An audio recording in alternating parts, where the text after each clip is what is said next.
bring your ribs down and in, working on knitting together, completing that exhale, getting at all that air without bulging your lower abs. So this is one of those challenges that I see where women are often asked to improve their breathing by getting their ribs in and down and completing that exhale, but they don't have the lower abdominal strength to combat this motion, especially a little bit more newly postpartum. The pelvic floor and the lower abs, whether you had a vaginal delivery or a C-section, can just be kind of weak and have a lot of give. And so we need to work on kind of monitoring that or gathering that strength to be able to support correcting that breathing pattern, because too much too soon, even if it's something good, can be bad for the system. So let's give it a try.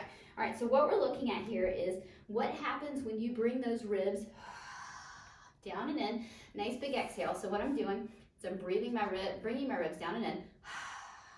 Okay, really breathing out all the way. However you want to do that, like a ha breath or blowing up. You could even overload it with a breathing train or a balloon if you want to make it really resistant, or grab that pool float and blow into that, or the camping pad, and bring those ribs down and in. So you're decreasing the width of your rib cage, and you're doing it by contracting the muscles in your abdomen. You're really using those external obliques to help get it down and in. Now, what ends up happening is if your lower abs are a little weak, those lower TAs, to help support that system, when you go to bring those ribs down in, you'll end up getting bulging. You'll end up with pushing in your lower belly, when what should have happened is you should be able to manage that pressure and not get bulging in your lower abs when you bring those ribs down and in. So think about abdominal exercises where we get a little bit aggressive with the, like the big exhales, really trying to bring things in together. If we get that bulging response here,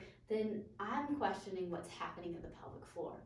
Okay, do you have a C-section scar that needs to be released?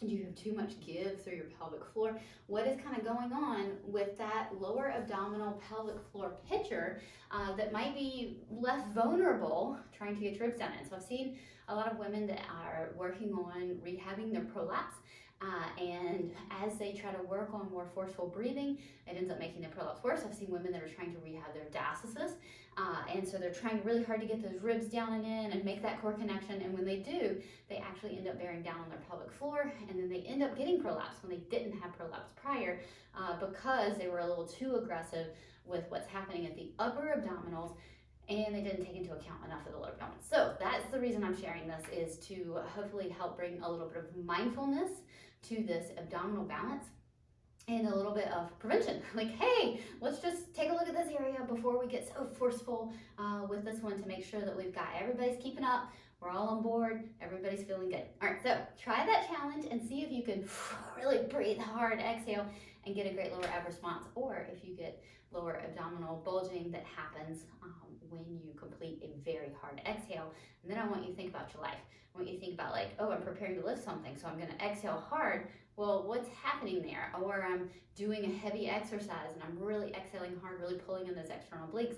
What's happening there with my lower abdominal pelvic floor response?